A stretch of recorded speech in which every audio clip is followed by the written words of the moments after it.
Welcome to my 57th tutoring session in A-level chemistry. In this video, I'll talk about the electromagnetic spectrum. The electromagnetic spectrum extends from the high energy gamma rays to low energy radio waves. The energy for the electromagnetic radiation is given by the equation E is equal to h mu, where E stands for the energy of the electromagnetic radiation, h Planck's constant, and mu the frequency of the radiation. As you move from high energy gamma rays towards the low energy radio waves, you can see that the wavelength increases, which is the distance between two successive crests or troughs. And as you move from low energy radio waves towards the high energy gamma rays, the wavelength decreases. And what about the frequency? The frequency increases as you move from low energy radio waves towards the high energy gamma rays. Now, frequency is the number of wavelength units passing through a fixed point in unit time. So in order to understand the concept of frequency, we should know what is one complete wavelength unit or one complete wave. Now, one complete wavelength unit or one cycle or one wave comprises of one maxima and one minima. So frequency is the number of wavelength units that pass through the fixed point in given unit time. Now here I find for the given fixed point, two waves are passed through in 2 seconds, and therefore the frequency will be 1 cycle per second or 1 hertz. Visible region is part of the electromagnetic spectrum. As the visible region can be perceived by the human eye, it is called as the visible region.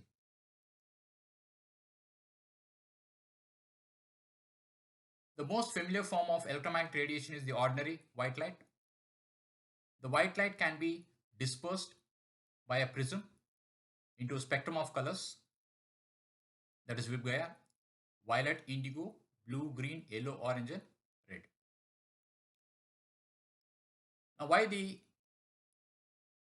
colors are different? Why they are not same? The reason is these colors have different wavelengths. It is the wavering wavelengths that results in different colors. Now here's a classic example or an experiment that confirms white light is a spectrum of colors. You cut the cardboard in a particular shape and paste the cardboard with colored papers representing the Vibgaya. Make a hole in the center and try and spin the cardboard the high speed, and the result is that you'll see white color. So this simple experiment proves beyond doubt that white light is spectrum of colors. The UV region ranges from 200 to 400 nanometers. Visible region ranges from 400 to 800 nanometers. Now the high energy gamma rays have the ability to penetrate the human body. It can affect the cellular components by ionizing the atoms, by knocking off the inner shell as well as the outer valence shell electrons, resulting in formation of positively charged ions as well as free radicals. And this results in damaging the DNA by mutation, which can lead to cancer.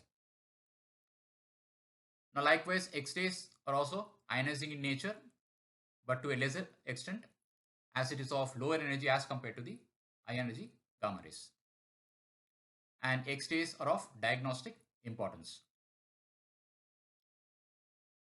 Now the UV region that ranges from 200 to 400 nanometers, it has the energy to induce the movement of both bonded as well as non-bonded valence electrons from the ground state to the excited state.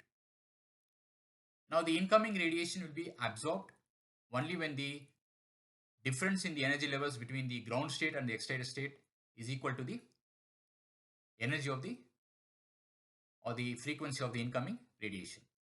So energy will be absorbed only when the difference between the ground state and the excited state energy levels is equal to the frequency of the incoming radiation. The infrared region ranges from 400 to 4000 centimeter inverse, and the infrared radiation can induce bond stretching and bending.